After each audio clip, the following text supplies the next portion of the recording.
Hey guys, welcome back to our channel.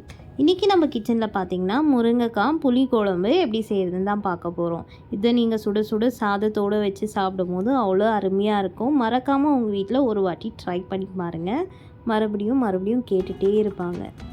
வாங்க இப்போ எப்படி செய்கிறதுன்னு பார்க்கலாம். அதுக்கு பார்த்திங்கன்னா இப்போ நம்ம ஒரு பேனில் தேவையான அளவுக்கு ஆயில் விட்டுக்கலாம். கொஞ்சம் தாராளமாகவே விட்டுக்கலாம்.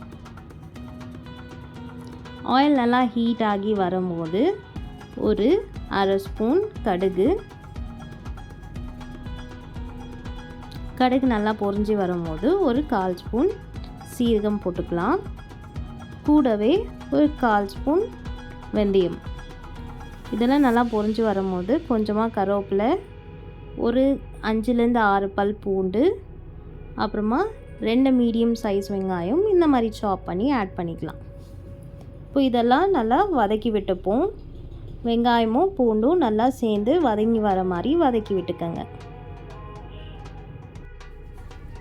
இந்த மாதிரி நல்லா வெங்காயம் வதங்கி வந்த பிறகு நான் பார்த்திங்கன்னா ஒரு 3லேருந்து 4 முருங்கைக்காய் கொஞ்சம் பிஞ்சியாக எடுத்திருக்கேன். அந்த முருங்கைக்காவை எண்ணெயில் போட்டு நல்லா வதக்கி விட்டுப்போம் 3 to 4 minutes. நான் பார்த்திங்கன்னா இங்கே ஒரு 3 ஸ்பூன் மிளகாய் தூள் ஆட் பண்ணியிருக்கேன். இப்போது இது எண்ணெயோடு சேர்த்து நல்லா மிக்ஸ் பண்ணிப்போம்.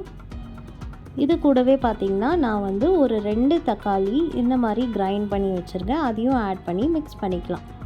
இதெல்லாம் நல்லா வதங்கி வர மாதிரி வதக்கி விட்டுக்கோங்க. கொஞ்ச நேரம் அப்படியே எண்ணெயிலே வதக்கி விட்ட பிறகு நம்ம இதில் கொஞ்சமாக தண்ணி விட்டு வதக்கிக்க போகிறோம். இப்போ பார்த்திங்கன்னா இந்த தண்ணி நல்லா கொதித்து வரட்டும். தண்ணி இந்த மாதிரி நல்லா கொதித்து வரும்போது நம்ம பார்த்திங்கன்னா ஒரு லிட் வச்சு க்ளோஸ் பண்ணி குக் பண்ணிக்க போகிறோம். ஏன்னா நம்மளுக்கு முருங்கைக்காய் நல்லா வெந்து வர்றதுக்காக.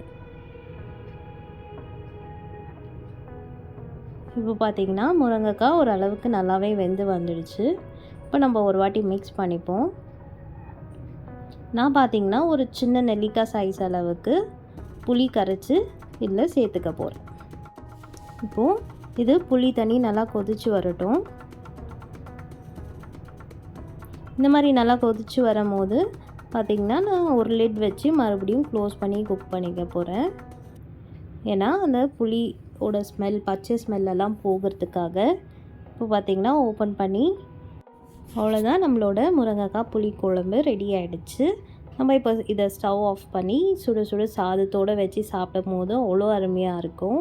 இந்த மாதிரி டிஷ்ஷஸ்க்கு மறக்காமல் நம்ம சேனலை சப்ஸ்கிரைப் பண்ணுங்கள், லைக் பண்ணுங்கள், ஷேர் பண்ணுங்கள், மறக்காமல் கமெண்ட் பண்ணுங்கள். தேங்க்யூ ஃபார் வாட்சிங்.